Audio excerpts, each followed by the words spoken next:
एक lead generation expert बनना जो कि बिजनेसेस के लिए लीड जनरेट आपका करे। प्रोडक्ट और सर्विस क्या है, उसके अकॉर्डिंग प्लेटफॉर्म और स्ट्रेटेजीज दोनों वेराइज करते हैं। देयर आर टू थिंग्स, एक तो सर्वाइवल के लिए और दूसरा ग्रोथ के लिए। इनऑर्गेनिक किसके लिए सही रहता है? जिसको फास्ट रिजल्ट चाहिए, मूविंग ग्रोथ चाहिए। 100 फॉलोअर्स से तब मैंने 2 डील कर ली थी ऑलरेडी। उसमें भी आपने 2 क्लाइंट्स चूज कर लिया, तो टेक्निक ज़्यादा इंपॉर्टेंट है कि आप कैसे पिच कर रहे हो, किन को पिच में। यस, बिजनेस स्पेस हो या फिर फ्रीलांसिंग स्पेस, लीड जनरेशन एक ऐसी प्रॉब्लम है जो कि डे टू डे बेसिस पर हम लोग रेगुलरली फेस जरूर करते हैं। एंड सबसे बड़ा मिथ जो हमारे मन में होता है ना, वो ये है कि अगर हमें ज्यादा अमाउंट ऑफ लीड्स चाहिए ना, तो हमारी सोशल मीडिया पे बहुत अच्छी प्रेजेंस होनी चाहिए, हमारे बहुत सारे फॉलोअर्स होने चाहिए। तो अगर आपने इस पॉडकास्ट को आज एंड तक देखा ना, तो आपके मन के बहुत सारे मिथ्स भी ब्रेक हो जाएंगे और साथ ही साथ आपको बहुत सारे प्रैक्टिकल लीड जनरेशन स्ट्रेटेजीज भी पता चल जाएंगे। तो इन्हीं लीड जनरेशन के कुछ प्रैक्टिकल स्ट्रेटेजीज और डिफरेंट एस्पेक्ट्स को डिस्कस करने के लिए हमने अपने आज के पॉडकास्ट में जिन्हें इन्वाइट किया, उनका नाम है हिरेन, जो कि एक लीड जनरेशन एक्सपर्ट है। एंड उन्होंने जस्ट लिंक्डइन पे 100 फॉलोअर्स होते हुए भी अपने 2 क्लाइंट्स को क्लोज किया था। ये एक बहुत बड़ी बात है। तो इंट्रो में मैं ज्यादा नहीं बताऊंगा, अगर आपको इस चीज के बारे में डिटेल में जाना है तो आपको इस पॉडकास्ट को पूरा देखना पड़ेगा। और अगर आप किसी पर्टिकुलर टाइम स्टैम्प पे जंप करना चाहते हो तो सिर्फ आपके लिए मैंने डिस्क्रिप्शन बॉक्स में टाइम स्टैम्प दे दिए हैं, आप वहां से जाके अपने डिजायर टॉपिक्स पे जंप कर सकते हो गाइस। सो बिना टाइम को वेस्ट किए, welcome Hiren on the YouTube unplugged, enjoy yourself.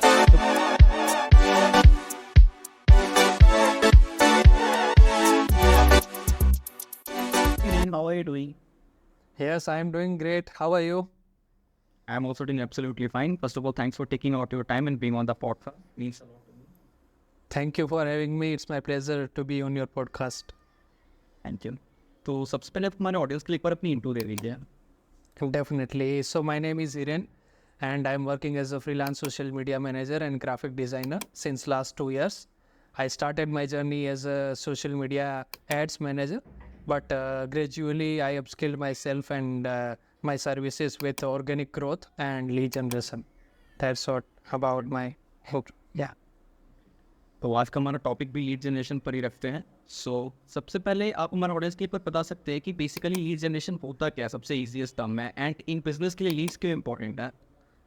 Yes, definitely. For the people who barely know about lead generation, it's the process of creating interest of people towards your product or services, and with the goal of taking them into the prospecting and also to turn them into the actual buyers of our products and services. And if we talk about the importance of lead generation, there are two things. एक तो survival के लिए और दूसरा growth के लिए, दोनों के लिए ये लीड जनरेशन बहुत ज़रूरी है, ताकि आप ग्रो भी कर सकें और एग्जिस्टिंग कॉम्पिटिटिव मार्केट में सर्वाइव भी कर सकें। बिल्कुल, ये लाइक जैसे उस तरह से इंपॉर्टेंट है जैसे एक बाइक या फिर कार को चलने के लिए जैसे पेट्रोल इंपॉर्टेंट होता है ना, वैसे ही बिजनेस के लिए लीड जनरेशन इंपॉर्टेंट है। Definitely definitely. या सो दैट्स द थिंग। तो जैसे कि ना समय के साथ हर चीज़ इवॉल्व करते हैं, और अगर लीड जनरेशन की बात करें ना, तो जैसे जब मैंने अपनी जर्नी की शुरुआत एफिलिएट मार्केटिंग से की थी, तो स्टार्टिंग में हमें बताया जाता था कि आप अपने प्लान्स को मतलब इंस्टाग्राम पे 40 लोगों को 50 लोगों को कोल्ड डीएम्स करो, बट अब वो टेक्निक काम नहीं करता। वो इंस्टाग्राम की पॉलिसी काफ़ी स्ट्रिक्ट हो गई, वो आपके अकाउंट को बैन कर देगा भी करने से ऐसा। तो आप अभी के हिसाब से बता सकते हो जैसे कौन कौन से लीड जनरेशन मॉडर्न स्ट्रेटेजीज है जो कि सबसे ज़्यादा एप्लीकेबल होते हैं अभी के टाइम पे। डेफिनेटली स्ट्रेटेजीज के बारे में अगर हम बात करें तो डिपेंडिंग अपॉन आपका प्रोडक्ट और सर्विस क्या है, उसके अकॉर्डिंग प्लेटफॉर्म और स्ट्रेटेजीज दोनों वेराइज करते हैं। सपोज आप मेरी ही बात करें, as a freelancer, personal branding is booming thing. People are putting out their efforts towards it, and it's kind of an investing towards getting most of leads in future. But depending upon services it varies. Suppose आप agency owners के लिए और businesses के लिए लेके चले तो email marketing is also a good thing, where without investing amount in ads I can also start actually getting a business through lead generation. And course sellers की बात करें तो they are also using sales funnels and everything to get more leads for their coaching business. So it varies depending upon the business, but it's more about how effectively we use any one strategy. Suppose if we take about email marketing, if we don't know about email marketing, how to write a captivating subject, and also to get it open, and also अगर open करने के बाद भी हमारी service और product जो है वो इतना इंटरेस्टिंग नहीं होगा, तो देर इज़ नो चांस कि we turn that prospect into interesting part and get them to our business. So it's more about how effectively we use any one of strategy. There are lots of strategies like email marketing, paid advertisements, also building a brand, and there are a lot of yeah. And काफ़ी लोगों को ऐसा लगता है ना कि email marketing समय के हिसाब से सैचुरेट हो चुका है, बट अगर मैं रिसेंट स्टैटिस्टिक्स की बात करूँ ना, लाइक मैं फिर पहले मैं देख रहा था कि every 1 rupee you put on email marketing there is an ROI of 48 rupees. मतलब For sure. Even if we don't spend any amount of rupee on email marketing, we can get a hell lot of results. Suppose if we take about my example, मैं email marketing पहले नहीं करता था. मैंने start किया LinkedIn से जी. और bye the time मैंने अपवर्क पे भी ज्वाइन किया और प्रपोजल सेंड करना शुरू किया, और दोनों ही प्लेटफॉर्म से मुझे काफ़ी लीड्स आ रहे थे. तो मैंने सोचा कि अब सही चल रहा है तो एफर्ट्स इसी में लगाते. देन आई सो कि email marketing is what not I have not tried it yet. तो मैंने अभी रिसेंटली लास्ट वीक ही ईमेल मार्केटिंग में एफर्ट्स लगाना शुरू किया, और मैं ऐसा नहीं कहूँगा कि हंड्रेड्स और थाउजेंड्स ईमेल भेजे, क्वालिटी ईमेल्स भेजे, क्वालिटी पर्सन के जो कि एक्चुअल प्रोस्पेक्ट हो सकते हैं आपके, उसको आप ईमेल भेजिए तो एफर्ट्स भी कम लगेगा और रिजल्ट भी ज़्यादा आएगा. मैंने 20 ईमेल्स सिर्फ भेजे थे और उसमें से 5 लोगों ने मुझे रिवर्ट बैक किया है, और 3 मीटिंग्स हो चुकी है, उसमें से 1 डील भी हो चुकी है. 2 people are also in pipeline कि they are interested, they ask me to send a proposal and let's see how it goes, but 1 deal is already made. Great है. तो मुझे इससे पता लग सकता है कि ईमेल मार्केटिंग अभी भी वर्क करता है. Definitely, that too without spending a penny on it. या वन सो ग्रेट. सो तो आप ये बता सकते हो कि लीड्स बेसिकली कितने टाइप्स की होती है, और हमें ये कैसे पता चलेगा कि हम अपने बिजनेस के लिए किनको टारगेट करें basically? Sure. Generally, there are 3 types of leads. One is cold, one is warm, and one is hot lead. Cold lead is basically the people who don't know about your services or are not interested to buy one or to get one. The warm leads is when they are aware about your services, about you, but they are still confused ki should they buy or take a chance to invest in it or not. And the hot leads is the people who are actually ready to buy your services. It's just that you need to communicate with them and make a deal out of it. So there are 3 types of leads, and if we talk about targeting them, तो मैं ये कहूँगा कि हमें balance बनाना चाहिए. Suppose depending upon the state of the business, suppose मेरी अभी 6 और 7 क्लाइंट्स के डील चल रही ऑलरेडी, तो मैं क्या करूँगा कि कोल्ड लीड्स भी टारगेट करूँगा और कुछ हॉट लीड्स को भी अपने पाइपलाइन में रखूँगा कि वो भी एक्चुअल, अगर सपोज वर्स्ट केस सिनारियो लेके चलते हैं कि मैं क्लाइंट्स के लिए रिजल्ट नहीं ला पा रहा हूँ, तो और लीड्स मेरे पाइपलाइन में होनी चाहिए ताकि मुझे भी अपॉर्चुनिटी मिले कि उनके बिजनेस में अपना टाइम इन्वेस्ट करके. तो मैं ये कहूँगा कि बैलेंस बनाना बहुत ज़रूरी है, depending upon targeting and the state of business you have. Awesome. तो ये मतलब बेसिकली अगर मैं ऑनलाइन में अगर इसका जवाब दूँ तो हम लोग किसको टारगेट करती है, हमारे ज़्यादातर हमारे बिजनेस पे टोटली डिपेंड करता है कि हमारा बिजनेस किस बारे में है. Yes, definitely, sure. ओके. तो जैसा कि आपने पॉडकास्ट में स्टार्टिंग में बताया कि पेड एडवर्टीजमेंट के बारे में, तो लीड जनरेशन में से 2 टाइप की होती है, ऑर्गेनिक होता है, इनऑर्गेनिक होता है. तो आप इन दोनों के बारे में एक डिफरेंस बता सकते हो, और ये भी बता सकते हो साथ में कि किन लोगों को किस स्टेज में कौन सा यूज़ करना चाहिए, क्योंकि लोग कभी कभी क्या करते हैं ना, वो लोग मार्केट में आते ही वो लोग इनऑर्गेनिक पे चल जाते हैं, तो वो भी आई थिंक सही नहीं होता है. तो बताना चाहेंगे आप?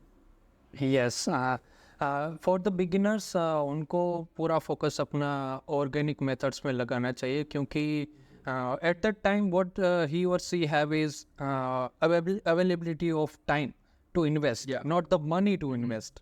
तो एक्सपेरिमेंट करने समय हमें टाइम इन्वेस्ट करना चाहिए कि हम ऑर्गेनिक ग्रोथ स्ट्रेटेजीज जो भी है उसमें अप्लाई करें और देखें कि क्या रिजल्ट्स आता है। इनऑर्गेनिक किसके लिए सही रहता है? जिसको फास्ट रिजल्ट्स चाहिए, मूविंग ग्रोथ चाहिए और एक स्टेज पे आ चुके हैं जबकि वो इतना अमाउंट इन्वेस्ट कर सकते हैं उस चीज़ पे, उन लोगों को एडवर्टीजमेंट में इन्वेस्ट करना चाहिए। बाकी सभी बिगिनर्स को या बिजनेसेस जो कि अभी स्टार्ट कर रहे हैं, जिसने अभी उतना एक्सपेरिमेंट नहीं किया है कि क्या वर्क करता है क्या नहीं करता है, तो उन लोगों को डेफिनेटली टाइम इन्वेस्ट करना चाहिए, नहीं कि पैसा इनऑर्गेनिक एड्स में।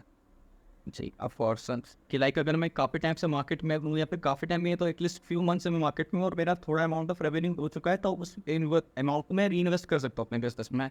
Yes. इसलिए हम लोग का कहीं से भी पैसे उधार मांग के लोग एड चला तो वो पैसे नहीं डायरेक्टली। नहीं बनता है, डेफिनेटली आप सही पॉइंट। जी बस तो जैसा कि आपने ही बताया कि आपकी भी लीड जनरेशन स्ट्रेटेजीज अच्छी है और आपको अच्छे क्लाइंट्स भी मिल रहे हैं अपनी लीड जनरेशन स्ट्रेटेजीज से, तो आप हमारे ऑडियंस के साथ अपने कुछ practical lead generation strategies share करना चाहेंगे जो आप यूज़ करते हैं? Sure, definitely. I would like to share something that is more valuable and that too on the basis of example I use. तो अभी मैंने बोला कि मैंने कोल्ड ईमेल भेजना शुरू किया, तो मैं अपना पूरा वो केस स्टडी ही बताता हूँ। लास्ट से 4-5 months I was working with an agency based in Philippines वो is into video production, और मैंने उनके लिए लीड जनरेशन किया और उनके लिए क्लाइंट्स लाए जो कि worth more than $1,000 for their services. और वही केस स्टडी मैंने जो सेम बिजनेस कैटेगरीज और सेम नीड्स में है उनके लिए और एक पूरा केस स्टडी रेडी किया, और पोर्टफोलियो भी नहीं और कुछ नहीं, सीधा उन लोगों को प्रपोज किया कि अगर आप भी इतनी लीड जनरेशन करवाना चाहते हैं अपने बिजनेस के लिए, तो मैं जैसे इस वीडियो एजेंसी के लिए किया वैसा ही आपके लिए भी कर सकता हूँ। तो डेफिनेटली उनका इंटरेस्ट रहेगा कि वो एक बारी देखे कि क्या मैंने किया है, क्या टेस्टिमोनियल है क्लाइंट का, एक्चुअल में मैंने ऐसा किया है कि भी नहीं किया है। तो वो सब प्रोसेस रहता है कि जैसे हम लीड्स को टारगेट करते हैं वो भी मैटर करता है, नहीं कि सीधा कई लोग सब लोगों को ईमेल भेजना शुरू कर दिया जो कि अपने ऑडियंस नहीं बन सकते, अपने कस्टमर्स नहीं बन सकते। तो स्ट्रेटेजी की अगर बात करें तो हमें माइंडफुली वो टारगेट ऑडियंस सिलेक्ट करना चाहिए, और उसके बाद अगर जो हमने उसी नीश में ऑलरेडी काम किया हुआ है तो उसका एक केस स्टडी बना के उसको भेजना चाहिए कि मैं ये सब आपके लिए कर सकता हूँ और मैं ऑलरेडी इस चीज़ में माहिर हूँ।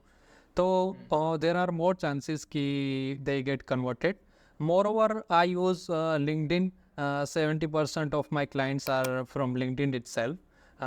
I also have found out one technique कि हम सर्च बार में जाए अगर और लिखे कि looking for freelance graphic designer और looking for freelance social media manager, और पिछले 24 घंटे में जो भी पोस्ट होगी उस के हिसाब से जो भी लोगों ने रिक्वायरमेंट लगाई हुई है कि हम इसके लिए देख रहे हैं, तो उनको हम अपना ईमेल या कोल्ड डीएम भी भेज सकते हैं कि this are the services I am providing, but they are warm leads, they will get to know about business, but हमने वो सर्विस एक्चुअल में सेम कैटेगरी को प्रोवाइड नहीं किया हुआ है, लेकिन डिफरेंट नीसेस में हमने वर्क किया हुआ है, तो वो भी काम कर सकता है कि उनको आइडिया है कि हम क्या क्या सर्विस और क्या कर सकते हैं, हमारी स्किल्स कैसी है, हम क्या रिजल्ट्स ला सकते हैं। तो लिंक्डइन में और दूसरी बात हो गई कि हम कंटेंट क्रिएशन करें।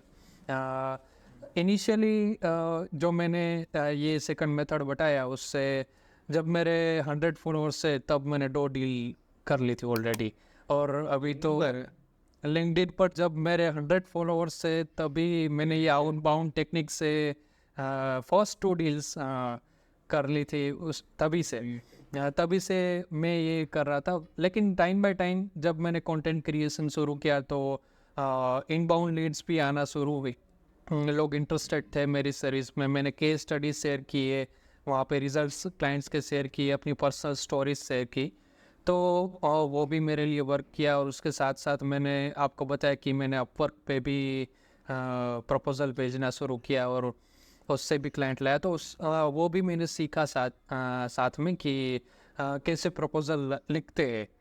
वो बहुत मैटर करता है कि हम कैसे अपने आप को प्रेजेंट करते हैं। तो these are mainly the strategies anyone can use, if even if he is a beginner or established one.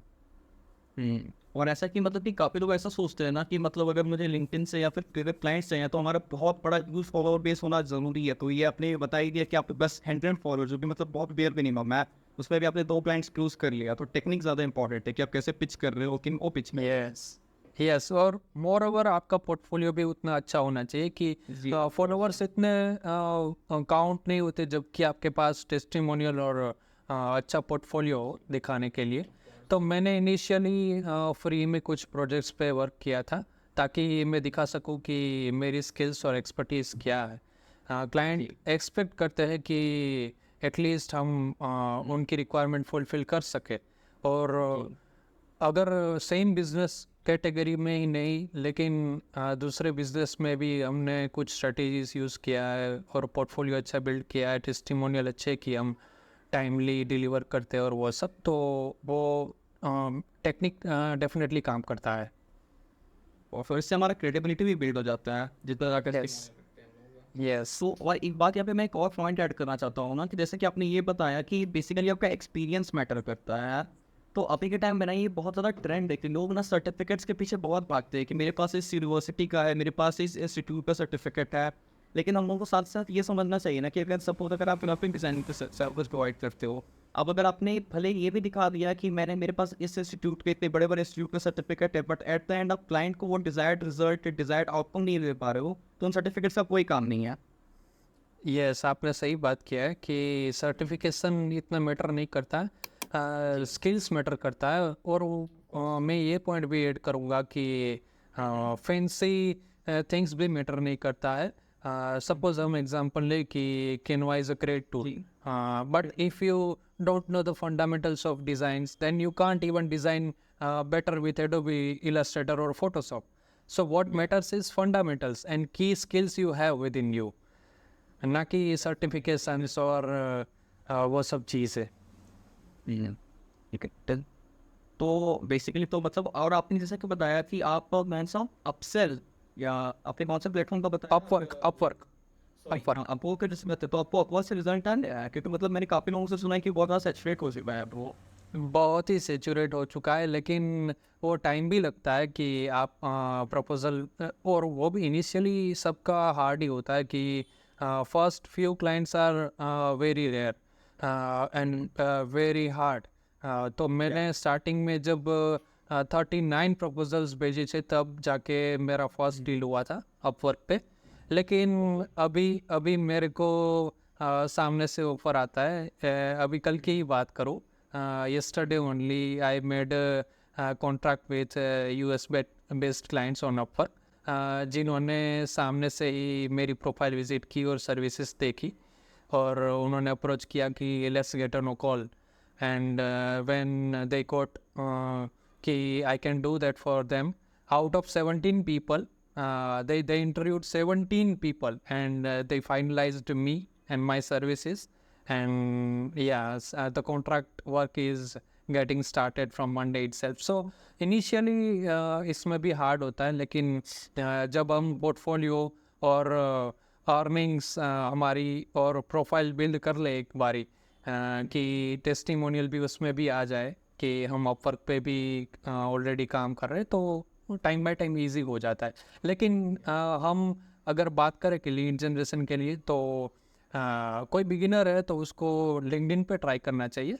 Upwork में तो मैंने इसलिए ट्राई किया था क्योंकि मेरा एंड गोल यही है कि मैं लीड जनरेशन एक्सपर्ट बनना चाहता हूँ और सभी प्लेटफॉर्म्स को यूज़ करके उसको मास्टर करके मेरी अल्टीमेट सर्विस को लीड जनरेशन एक्सपर्ट में कन्वर्ट करना चाहता हूँ। अभी देखिए कि मैं क्लाइंट के लिए यही सर्विस प्रोवाइड कर रहा हूँ कि उनको क्लाइंट ला के दो, तो उसके हिसाब से मुझे सभी प्लेटफॉर्म को ट्राई करना है, सबको देखना है कि किस में क्या वर्क कर रहा है, तो एक्सपेरिमेंट हो गया।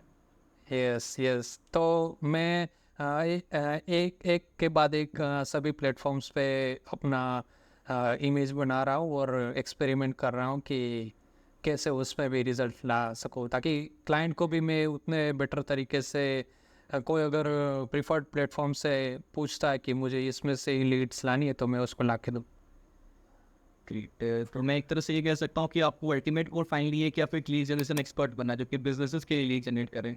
यस यस, बिजनेसेस के लिए, एजेंसीज के लिए और उन सब के लिए, क्योंकि लीड जनरेशन सभी बिजनेसेस का प्रॉब्लम होता है। अगर वो एस्टाब्लिश्ड भी है और अगर स्टार्ट भी कर रहे हैं तो लीड जनरेशन सबके लिए प्रॉब्लम होता है। तो ये एक अपॉर्चुनिटी है, इसको मैं इसी तरह से देखता हूँ कि ये तो सब आगे के लिए चलेगा ही चलेगा, कि क्योंकि नए नए बिजनेस इवॉल्व हो रहे हैं तो उनको लीड्स चाहिए, उनको बिजनेस चाहिए, और अगर हम हमारी सर्विस से हम उनको बिजनेस दे रहे हैं तो बेहतर ही है कि उनका भी फ़ायदा है और हमारा भी है। एंड जितने भी फंडामेंटल्स, जितने भी कोर चीज़ें चेंज होना है वो हो सकते हैं, लेकिन ये लीड जनरेशन एक ऐसी चीज़ है ना, वो तो चाहिए ही चाहिए, चाहे जितना भी चाहिए ही या चाहिए। चाहे कुछ भी आ जाए, डजंट मैटर, लीड जनरेशन चाहिए। डेफिनेटली चाहिए। तो अगर हम लोग थोड़े अगर इनऑर्गेनिक के साइड में बात करें ना, कि सपोज अगर हम लोग अपने बिजनेस के लिए एड चला रहे हैं तो जो एड कॉपी है, जिसे आई थिंक एड क्रिएटिव भी बोला जाता है, तो वो जितना बेटर होता है ना, वो हमारे बिजनेस के उतने अच्छे क्वालिटी लीड्स ला के दे सकता है। तो आप बता सकते हैं कि सपोज अगर मैं अपने बिजनेस के लिए अगर एक एड कॉपी तैयार कर रहा हूँ तो ऐसे कौन कौन से पिलर्स या फिर एलिमेंट्स है जो कि मुझे अपने एड कॉपी में रखना ही चाहिए? Yes, Iman. So actually, when I started out as a Facebook ads provider, service provider, I also found out कि ad creatives और copies बहुत ही मैटर करता है। इनिशियली तो मैंने भी फ्रीलांसर्स को हायर किया था कि जो कि मेरी डिज़ाइंस बना के दे और कंटेंट और कॉपी लिख के दे, क्योंकि मेरा इतना एक्सपर्टीज़ नहीं था। लेकिन by the time I upskilled myself with design skills as well as copy writing, ad copy writing specifically. तो अगर उसकी हम बात करें तो एड का कंटेंट जो है वो जितना मिनिमल हो उतना चलता है। और उसके बाद कई इतने बिजनेस टाइप भी है कि जिसमें इंफॉर्मेटिव चलता है। ऐसे बिजनेस टाइप भी है जिसमें कि हम फीचर्स और एलिमेंट्स, बेनिफिट्स शोकेस कर सके कि क्यों उनको चाहिए। और अगर हम एग्जांपल के तौर पे देखें कि लोकल बिजनेसेस के लिए लीड जनरेशन कर रहे हैं और डेमोग्राफिक और लोकेशन भी इतना मैटर करता है, तो वो फैक्टर भी अफेक्ट करता है कि आप अपने कॉपी पे, क्रिएटिव पे वो मेंशन करते हैं कि नहीं। सपोज हम बेंगलोर में कोई रियल एस्टेट वाला एजेंसी वाला आदमी है, वो बेंगलोर में अपनी जो है अपार्टमेंट सेल करना चाहता है, तो उसमें लोकेशन भी मैटर करता है। कि सपोज आप ही यूज़र हो, आप फेसबुक पे स्क्रॉल कर रहे हो, तो आप क्यों देखोगे कि आप देखोगे कि बेंगलोर मेंशन किया हुआ है कि बेंगलोर में ये अपार्टमेंट सेल हो रहा है, तो आपका ध्यान जाएगा। फिर आप क्लिक करोगे तो आपको एड क्रिएटिव आपका कॉपी पूरा दिखेगा कि क्या क्या बेनिफिट्स है, क्या क्या एमिनिटीज़ है। और वो सब के बाद CTA कॉल टू एक्शन जो होता है कि आप कॉल करने के लिए उनको ले जाते हो, मैसेज करवाते हो और कैसे लीड जनरेशन करते हो बेसिकली। तो टू चीज़ मायने रखती है। एक तो है कि आपका एड कॉपी कितना अच्छा है, और दूसरा आपका ग्राफिक जो है, जो एड क्रिएटिव जो है वो कितना क्रिएटिव है। ये डिपेंड करता है कि आप कौन सी ऑफरिंग्स के साथ एड्स रन कर रहे हैं। उसके बेसिस पे हम उसको इंफॉर्मेटिव भी रख सकते हैं, मिनिमल भी रख सकते हैं। उसके डेमोग्राफिक के हिसाब से अगर बात किया तो वो भी मेंशन कर सकते हैं। तो आपकी ऑफरिंग क्या है उसके हिसाब से हमको क्रिएटिवली उसको यूज़ करके पूरा कॉल टू एक्शन के साथ लीड जनरेशन करना चाहिए, अगर हम बिजनेस के लिए एड्स चला रहे हैं तो। और जनरल सी बात है, हम लोग इसे ऐड क्रिएटिव भी बोलते हैं, तो जितना ज़्यादा क्रिएटिविटी होता है हमें यहाँ पे दिखाना पड़ता है, क्योंकि हमें जितना भी अच्छा एड्स एक्सपर्ट मिल जाए, परफॉर्मेंस मार्केटर मिल जाए, बट अगर हमारी एड कॉपी में अगर दम नहीं है ना, तो वो लीड्स पर ट्रैक नहीं कर पाएगा। नहीं कर पाएगा। वही मैटर करता है कि आपकी ऑफरिंग्स को आप कितने क्रिएटिवली और फॉर्मली आप उनको प्रेजेंट करते हैं, वो मायने रखता है।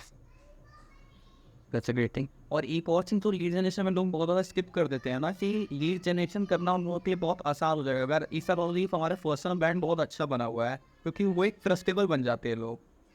कि लोग कभी के टाइम में ना हर कोई समझदार हो रहा है और हर कोई रैंडमली कहीं पे पे करने से पहले देखता है कि ये बंदे का क्या क्रेडिबिलिटी है। वही यस, पर्सनल ब्रांडिंग जो है वो मैं कहूँगा कि सभी बिगिनर को इन्वेस्ट करना चाहिए। टाइम तो सबके पास है इन्वेस्ट करने के लिए, क्योंकि आप बिगिनर हो तो आपको पर्सनल ब्रांडिंग में इन्वेस्ट करने से एक तो आपने कहा कि ऑथोरिटी बिल्ड होती है, और दूसरा आपके कनेक्शन बनते हैं, नेटवर्क बनता है, आपकी कम्युनिटी बनती है, जो कि अभी आपके प्रोस्पेक्ट्स है। जैसे कि मैंने बोला था कि वार्म लीड्स है, बट वो आपकी हॉट लीड्स पे हो सकती है और आपके अल्टीमेट कस्टमर्स और क्लाइंट्स भी बन सकते हैं। तो पर्सनल ब्रांडिंग डेफिनेटली सबको ऑथोरिटी बिल्ड करने के लिए और कनेक्शन यानी कि नेटवर्किंग करने के लिए करना चाहिए, ताकि आपको फ्यूचर में उतना एफर्ट्स लीड जनरेशन के लिए ना लगाना पड़े और इनबाउंड्स लीड्स का फ्लो बढ़ जाए, बजाय कि आपको आउटबाउंड्स के लिए ज़्यादा एफर्ट लगाना पड़े। और इनबाउंड लीड्स आने का मतलब ना वो ऑलरेडी पहले ही बहुत ज़्यादा क्वालिफाइड है, हमें तो ज़्यादा क्वालिफाई करने की ज़रूरत नहीं पड़ेगी। नहीं पड़ते, यस, क्योंकि जो भी आ रहा है हमारी सर्विस के लिए पूछ रहा है, वो सब कुछ देख के आ रहा है, वो उसने हमारा पोर्टफोलियो भी और केस स्टडी टेस्टिमोनियल वो सब देखने के बाद आ रहा है कि, और वो प्योरली इंटरेस्टेड है कि आपके साथ वर्क करे आपकी सब चीज़ों को देखने के बाद। तो इतना एफर्ट्स बाद में नहीं लगता है उनको कन्वर्ट करने के लिए, क्लाइंट्स बनाने के लिए। तो मैं कहूँगा कि पर्सनल ब्रांडिंग के लिए सभी को ट्राई करना चाहिए और एफर्ट्स लगाना चाहिए।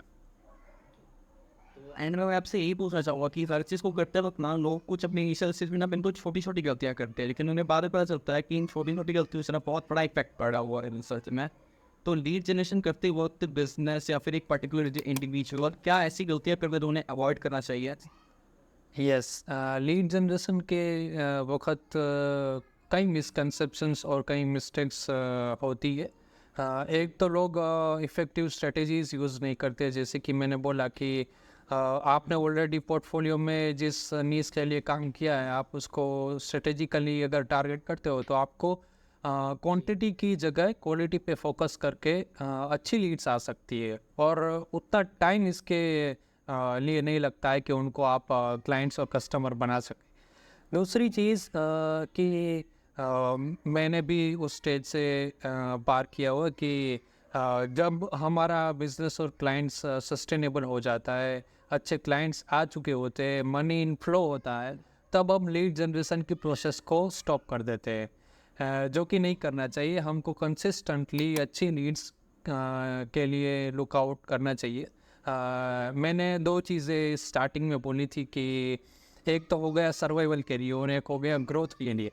तो जब हमारा सर्वाइवल बन जाता है, इनफ्लो आ जाता है, मनी हो जाता है, तो हम क्या करते हैं कि उसी चीज़ पे फोकस होते हैं कि सिर्फ क्लाइंट को डिलीवर करना है, सिर्फ उसी के लिए एफर्ट्स लगाना है। लेकिन उसके साथ साथ हमारा दिन का कुछ पोर्शन उस ग्रोथ माइंडसेट पे भी होना चाहिए कि एग्जिस्टिंग लीड्स और क्लाइंट्स को डेफिनेटली डिलीवर करना है अच्छे से, लेकिन ग्रोथ माइंडसेट के साथ और बेटर क्वालिटी क्लाइंट्स को भी लाना है जो कि हाई पेइंग हो, और उनके लिए भी हम रिजल्ट्स ला के दें और उनको पाइपलाइन में रखें, ताकि फ्यूचर में अगर कोई प्रोजेक्ट्स और नहीं भी वर्क करता है हमारी स्ट्रेटेजीज, या तो कोई भी हिसाब से अगर कुछ होता है कि क्लाइंट्स को वर्क आगे नहीं करना है, तो फ्यूचर अपॉर्चुनिटीज़ आपके साथ ऑलरेडी। तो दोस्तों मैं उम्मीद करता हूँ कि आपको ये पॉडकास्ट बहुत पसंद आया होगा, और अगर आप पॉडकास्ट को इस पॉइंट तक देख रहे हो तो आपको इस पॉडकास्ट से काफ़ी ज़्यादा इमेंस नॉलेज मिली होगी और आपको काफ़ी सारे प्रैक्टिकल टिप्स मिले होंगे कि कैसे आप लीड जनरेशन कर सकते हो अपने डिफरेंट टाइप्स ऑफ बिजनेस के लिए, चाहे आप किसी भी बिजनेस में हो या फिर आप फ्रीलांसिंग स्पेस में हो। अगर आपको हिरेन जी से कोई भी क्वेश्चन पूछना है तो आप कमेंट बॉक्स में जरूर पूछना, हिरेन जी उनका पर्सनली आंसर करने की पूरी कोशिश करेंगे। एंड इनके जितने भी सोशल मीडिया हैंडल्स हो वो भी मैंने डिस्क्रिप्शन बॉक्स में मेंशन कर दिया, आप वहाँ से इन्हें फॉलो या फिर इनके साथ कनेक्ट हो सकते हो। और अगर आप यूट्यूब में ऐसी अमेजिंग गेस्ट, अमेजिंग पर्सनैलिटीज़ को देखना चाहते हो, उनके एक्सपीरियंस से सीखना चाहते हो, तो यूट्यूब को सब्सक्राइब करना मत भूलना। आज के लिए बस इतना ही, थैंक्स फॉर वॉचिंग।